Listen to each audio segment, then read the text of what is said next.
The old OnePlus that everyone loved seems to be gone, but there are some changes. There have been some huge complaints about OnePlus ditching Oxygen OS, going to ColorOS, but with the OnePlus 10 Pro, we get that software back. Of course, it is 2024 and this phone has changed over the years, so let me tell you what it's like living with this phone.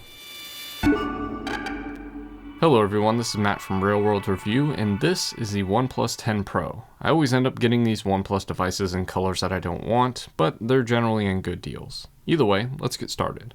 So the first thing that I thought is that this isn't the fastest phone that I own. This phone is powered by the Snapdragon 8 Gen 1 chip, which is not as fast as my Razr Plus by a lot according to Geekbench 6, but Antutu shows a 12% performance difference on average. That is a 22 to 31% CPU difference though. And when we compare it to the OnePlus 9 Pro and the Snapdragon 888 chip, the OnePlus 10 Pro actually sees a 15% overall increase with a 3 to 21% CPU increase, depending on the app that you use to benchmark with. We also get 128 gigabytes of UFS 3.1 storage and 8 gigabytes of RAM, with the RAM being expandable up to another 8 gigabytes. There are options of 12 gigabytes of RAM and 256 gigabytes of storage out there, but of course none of them allow for expandable storage, a common OnePlus thing. Like I said, this phone isn't the fastest one that I own, but it is still really fast. Gaming is as smooth as you would like, even with max screen settings being 1440p and 120 Hz. To power all of this phone, we get a 5000 mAh battery, which is much larger than the 4500 mAh cell found in the OnePlus 9 Pro, so it shouldn't come as a surprise when I say that battery life is definitely better on this phone. Still not amazing, but not the hassle that I had with the OnePlus 9 Pro.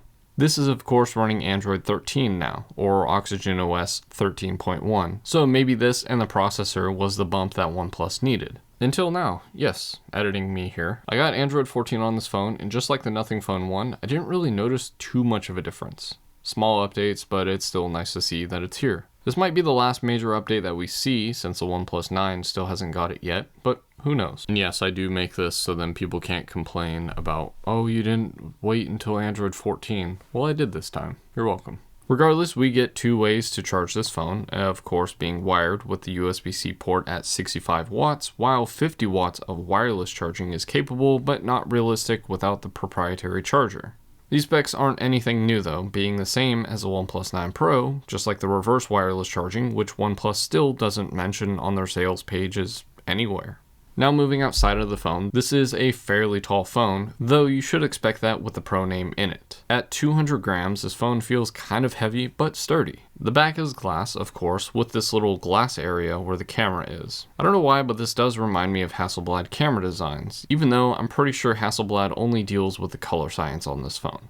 Either way, there are two raised cameras in this rectangle and a sunken-in camera here, while the interesting P2D50T flash stands out for weird reasons. Phone second generation HasselGood 60 megapixel triple camera, that's apparently what that means, which is strange because the ultrawide is 50 megapixels, not the standard one. Apparently the OnePlus 9 Pro was P1D-50Q, but I'll let you try to figure out that one. I like the design of the back glass being a smooth satin finish. The frame is a matte aluminum with the top having a single hole for the microphone. The left side is where the volume rocker is, while the right side is where the power button and alert slider is, allowing for silent, vibrate, and ring profiles, all with the flick of a switch. The bottom is where the SIM tray is, which is single SIM for most models. Then we get a single microphone, while the two ovals on the side are for the loudspeaker, which does pair with the one above the screen. Of course, it does sound good, but it's not game-changing. Then we still have the USB-C port, which is USB 3.1 Gen 1 or 10 gigabit per second speeds.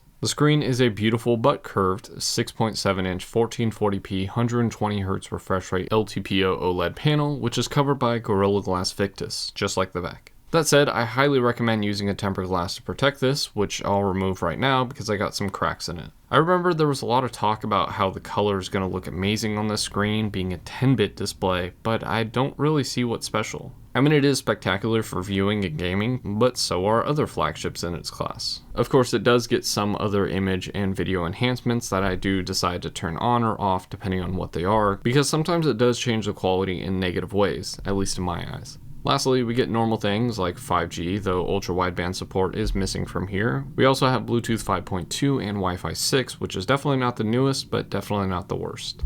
And of course, lots of these specs are shared with the OnePlus 9 Pro, which is good and bad, just like the next category. While not on the same page as Samsung and Pixel devices, the camera is a big focus on the OnePlus 10 Pro, especially with the HasselGood branding literally on the phone. With that said, there's not really much here. The app is pretty standard for what OnePlus has been doing for a couple years, or at least since the 9 series. I actually like using the app more than on my OnePlus 7 Pro, but there are some odd Zenfone 10-esque removals that this phone gets. Now the obvious is that the macro camera is removed, but just like the Zenfone 10, or I guess the Zenfone 9, the macro camera is part of the ultra-wide camera. Yes, the OnePlus 9 Pro has an ultra-wide camera made by Sony that was focusable, allowing for not only focus shots all the time, but also macro shots. The OnePlus 10 Pro moved to the Samsung sensor that has a fixed focus lens to allow for a 150-degree field of view. If you're happy with that, just wait. Another tidbit that I found is that 4K 60 and 8K video both allow for video through the ultra-wide camera on the OnePlus 9 Pro, but they have been removed for the OnePlus 10 Pro. Why? We do get 10-bit photos, but HDR video now seems to be called AI mode, which only works with 1080p, so who cares? Like I said, the ultra-wide camera is a fixed focus sensor that shoots at something like 120 degrees, but can be expanded to a full 150 degrees thanks to it still being a 50 megapixel sensor. It's actually a smaller sensor when compared to the OnePlus 9 Pro, which is kind of strange. Now, of course, the images are good, not amazing, not bad, but the 150 degree shot, well, looks like a 150 degree shot. But there is an option for the fisheye view, and you're thinking, oh, this is totally meant for skateboarding? No video option. But of course, the main camera is a 48 megapixel sensor that is focusable and has optical image stabilization and looks way better than the OnePlus 9 Pro. That is a lie because it's the exact same camera, like same part number and everything except for the metal frame that it sits in. Any changes are strictly done because of the processor, not because of the camera.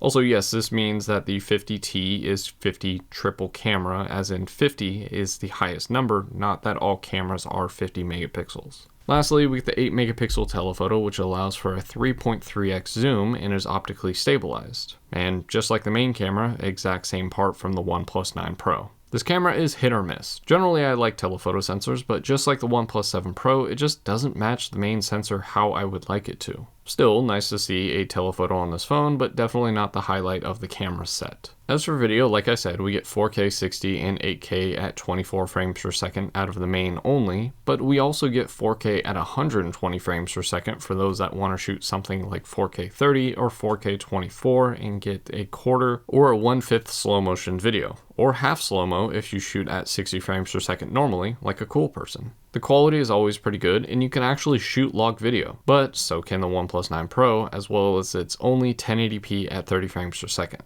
So just like HDR mode, pointless. The front camera, of course, is the exact same thing as the OnePlus 9 Pro. No, I'm just kidding. They finally broke away from the 16 megapixel camera and bumped it up to a 32 megapixel camera.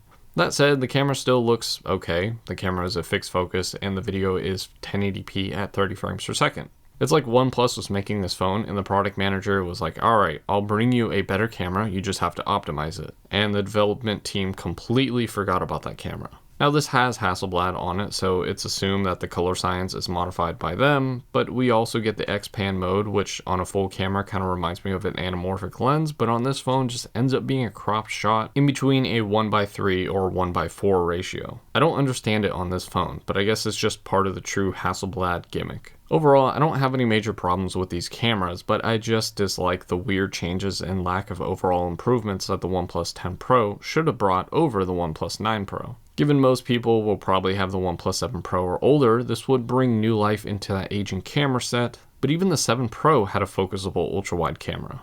As much as it seems like I've been bashing the phone, it's not bad at all. Sure, there are some things that I wish got improved, but the most important thing is that the phone is fast, reliable, has good battery or charging, and a good camera, which this phone has all of those, and more. The phone did border boring territory, but more in the sense that I wasn't running into issues or dying to switch to another phone. This isn't the ultimate OnePlus device, and it doesn't feel like there is one anymore. They've definitely changed, but with Android 13 on here, hopefully Android 14 coming soon, and the fact that the OnePlus Open exists, there are many signs that the future is bright if you stick with OnePlus some more. The issues I had with the OnePlus 9 Pro were solved with this phone. Even little stuff like the screen fingerprint scanner not only working slightly better, but also placed in a better spot. I also noticed that the front camera is faster when it comes to face unlock. Sure, there are some moments where I would have liked to have a macro camera and this phone is missing it, but besides that, I didn't really run into many issues. The software for this phone doesn't go without issues though. Swiping the notifications does take some time to get used to when I upgraded my OnePlus 9 Pro to Android 13, but maybe it was fixed because I don't remember having this issue with the OnePlus 10 Pro.